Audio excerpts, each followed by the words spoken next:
Hello and welcome to this video about don't sell on Amazon FBA until you watch this. So the reason I'm skeptical about Amazon FBA is it's such a saturated market at the moment. There are so many different sellers out there and there's so many different reviews as well, with sellers going and getting in touch with people, offering them freebies to get a good review. So what is an alternative to be able to sell on Amazon? The one strategy I found, I was selling on Amazon FBA myself. My product wasn't selling, so I had to get it shipped because of the storage fees I was paying. So I got 300 units shipped to my house. So I had this automatic can opener. I found the best thing to do is I went around and I started trying to go into different stores that would sell this product, having a word with the shopkeepers there and seeing if there was any sort of need that they would have. So the first thing I would do, I would go in with one prototype of your product. I would go in, meet the store manager or the person in charge. Have a conversation with them and be interested in them. Be interested in what they have in their store, what they're looking to get in the store, and what problems they're meeting at the moment with the current stock of supply that they have. From this conversation, you'll be able to find out if there are different things there that they're not able to source themselves. This will give you a good index list of different stock that you can keep an eye on if you're meeting all these different shopkeepers and finding out stocks that would appeal to them. Finding out stock that would appeal to them in that store. Next, I would have a chat with them about the product. So go in, show the benefits of it, really sell the benefits of that product when you're talking to the shopkeeper.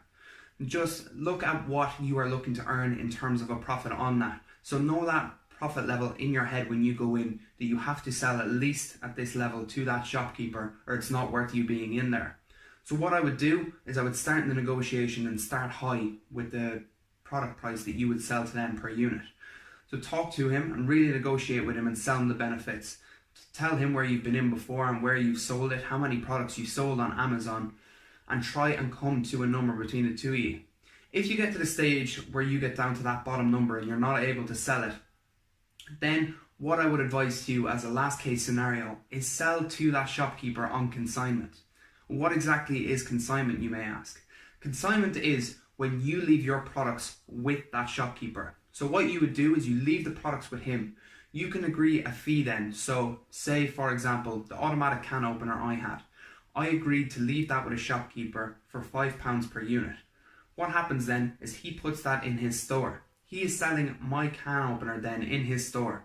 Any consumers that come in, if they see this product and they go up and buy it, they've purchased it. So he sells it at whatever price he wants above £5.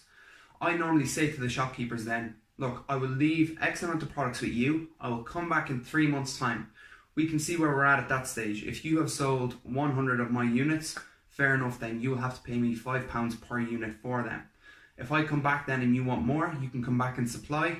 But if they didn't make a sale at all then, you can just take those products back and just keep going into every store where they might sell your product and be able to leave it with them there on consignment.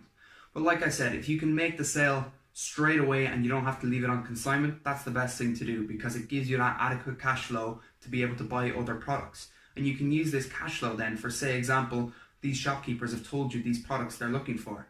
You can go, if you have enough demand there from a range of different shopkeepers, you can order more products on Alibaba or order them from somewhere else, get them shipped over and go in and supply to those different shopkeepers.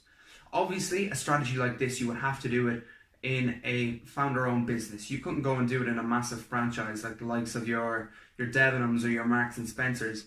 You can go and do it to the corner shop, you know, any little company that is running there by itself where you can go in and agree these terms with the manager that is in that company. So what I would really do is I'd really focus on this. Go and, you know, what I do is I normally make a list of 10 different corner shops that are in my area that this product might appeal to. I'll have a look down through them and see if I can have a look on Google Images, look inside their store and see if they have similar products to them. I'll go and I'll hit off those 10 people. The first couple, it's going to be really terrifying, guys. I'm not going to lie. You're going to go in there, you're going to be pretty nervous. You won't know how you're going to sell this product to the person. But like I said, if you're really interested in that person, get an understanding of what kind of products they want, what normally sells well in their shop. You can use that information then on an Excel spreadsheet to be able to sell in the future if you can't sell your product to them there and then. So for this strategy, you are going to need a duplicate book. A duplicate book is a little square book that you can carry around in your pocket. This will let you record any orders you take from shopkeepers. So you could write down, for example, 50 can openers left on consignment at £5 per unit. What you would do then is you would sign that document book, you would get the owner of the store as well to sign the document book, and you have a little tear out receipt you can leave with them. In your document book then, there is a cover that sits behind the receipt you've given him that records this transaction as well. So you can have a look there at the date it was as well. You know, in 3 months' time you have to go back into this store when you look through your duplicate book in a few weeks' time. As well, what I would say about when you are using this strategy is to walk in to every store with a smile on your face. Have a big smile, let your energy come through when you're talking to the shopkeeper. It will really put you off in a good first foot when you're going in and trying to make that sale straight away.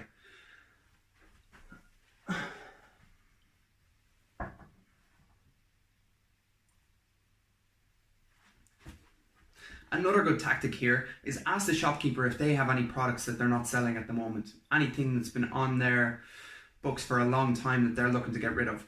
If you have a chat here and you're able to see those products, see what sort of price they're looking for, you can try and lowball them.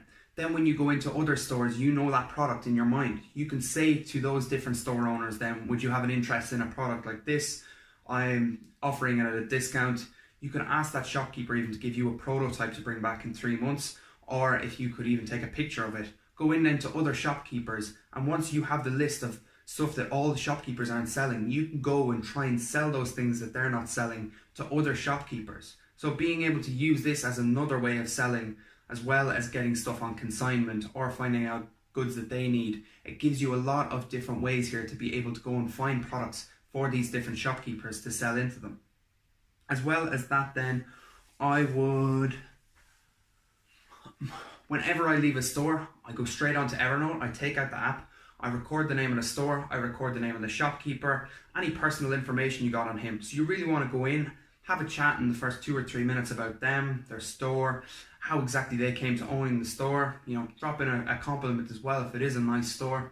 And if you get that personal information in and can record that on Evernote, when you come back in 3 months, it really looks at building that relationship, and you can have a long-term relationship with that person to be able to supply products for them, or to be able to get those products that they can't sell and get them sold into different stores. So I would really say to focus on that, so it just doesn't become a transactional relationship with this person that you're going in 3 months to collect any money that you are owed from the sale of those products. Then go later on, when you have all this saved in Evernote, put it into your Excel spreadsheet, the name of the person and any personal information. So look guys, that's pretty much it on an alternative to Amazon FBA selling. It really is door-to-door selling. You can do this in any sort of corner shop or any owner-established business. I'd really love for you guys to go out and try this and let me know how you get on. If you have any questions at all, please feel free to leave a comment on the section below. If you thought this video provided some sort of value, give it a thumbs up, and if you subscribe to my channel, I'll be producing a lot more videos like this in the future. Thanks. Hey, thanks for watching. Subscribe to my channel now to see more content like this in the future. See you soon.